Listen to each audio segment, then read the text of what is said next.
Hey, what's up? This is Joe from Joe's Cocker Tech. We're located on the internet at cockertech.cjb.net. You can see that address right at the bottom of the screen now.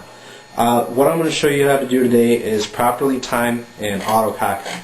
I'm sure you've all probably read the guides that are on the internet, including the one on our own page from Paintball.com and numerous other places. The problem with all of these guides, and they're very well written, but sometimes you just need a little visual help to kind of help you see what to do, and visual references are always good. And as far as I know, no one's really made a video of how to do this yet, or at least one that's free on the internet. So I'm going to do that myself. So today we have my 2001 autococker that I've tricked out, and it's a little bit out of time, so today we're going to look at how to fix that. Okay, so the first thing to notice is that this autococker is a little bit out of time. Until if you slowly pull the trigger, you'll notice that the gun didn't fire. All it did was recock. That time it fired. If you pull it fast, it fires, but if you pull it too slowly, it recocks, which means it's a little bit out of time. Also, we're getting quite a bit of blowback from out of the feed tube when we do that. So our first step is going to be to look at the back block. Okay. So the first thing that you're going to notice about the timing is that this back block is pushed all the way forward, and you can see that there's just a little bit too big of a gap here between the back block and the back of the body. I don't know if you can see it very well, but it's about 2 to 3 fingernails wide, and what we ideally want is about a paper's width between them. So what we're going to do is, because this block is too far out, I'm going to go ahead and take out the bolt on the cocking rod. Just going to pull those out like that. You're going to pull this back. Again, this is with no air in the gun, and just go ahead and spin the back block about 1 turn in on this cocking rod closer toward the body. Okay. So now if you see, when we have this pulled all the way in toward the back block, you can see that there's not much more than about a fingernail's width or a paper's width of gap in between that body. So what that'll do is it'll make sure that our bolt is fully forward when we fire the gun, so you don't get a lot of blowback, and it'll also save a little wear and tear on the body, because then every time that you fire the gun, that back block isn't going to slap into the back of the body. It's going to stop there. Okay, so the second part of timing is setting the proper length of the cocking rod in relationship to where the bolt opens and closes. Okay, so what this affects is where the bolt, when you have the gun fully cocked, where the bolt is in the breech area here. So you can see that, okay, our bolt right now, our back block is fully closed. So what we're going to do is we're going to pull on the back block until it hits the cocking rod, and you can see it's there. And now you pull on it a little bit more, and you can see that the gun is cocked. And this has just a little bit of the bolt showing in the feed tube. So that's alright. So now we're going to pull all the way back on the back block, and you can see that the bolt is no longer showing anywhere in the feed tube. Ideally, I think you want just a hair behind where the feed tube is, which if you reach your finger in there, you should be able to put your finger straight down, but not run into the bolt. And if you just tip your finger a little bit back, you should be able to feel the head of the bolt, which is what we have here. So our cocking rod is in pretty good adjustment.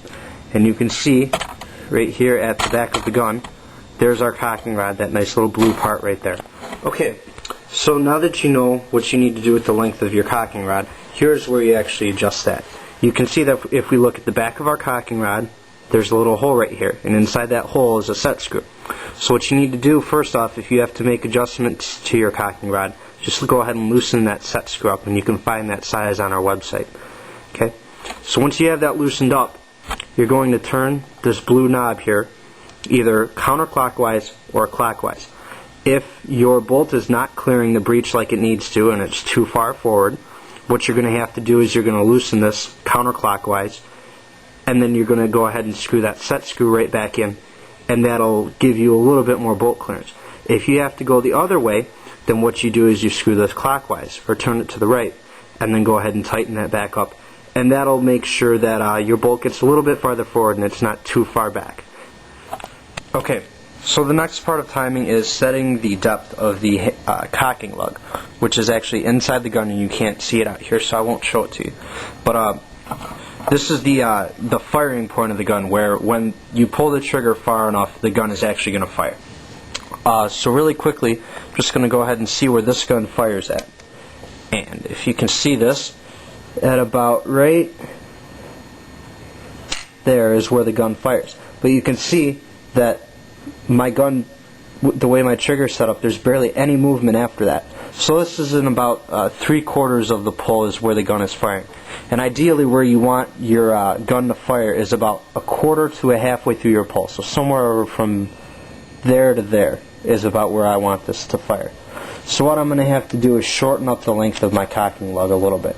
So I'm going to go ahead and pull my bolt out a little bit and take a 1/8 inch Allen wrench and go ahead and put it in the access hole that's drilled into the top of the gun. You can see it right there.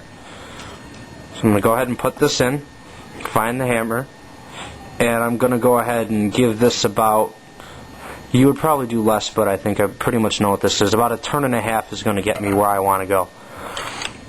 I did 1.5 turns counterclockwise, and you can read about that on our website, why I chose to go counterclockwise.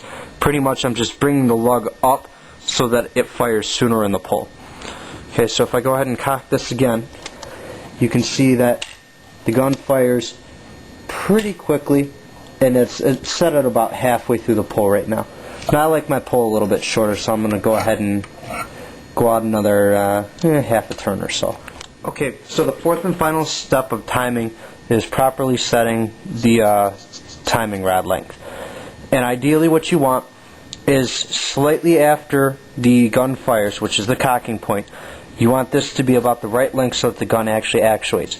Now I've gone ahead and added air to this. So you can see that if I slowly pull on the trigger, there the gun fires, and then there the gun actuates, and it recocks right there.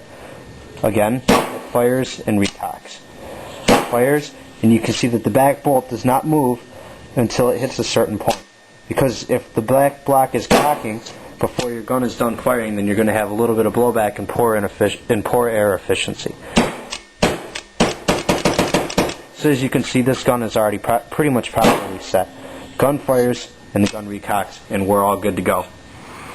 Now, if you had to adjust this, you're going to take a small Allen wrench. It's a 1/16 inch Allen wrench. You're going to take out this back screw and then rotate this collar one way or the other, and then you're going to change the length of the cocking rod by doing so. Ignore that. So with a hinge frame and a standard 3-way, if you rotate the collar counterclockwise or in toward the gun, you're going to get a pull that's a little bit longer, so it's going to actuate a little bit later in your pull. And if you rotate the other way, you're making the rod itself longer, which means that it's going to activate a little bit sooner in the pull. So if you want to move it sooner in the pull, you rotate it towards you or clockwise.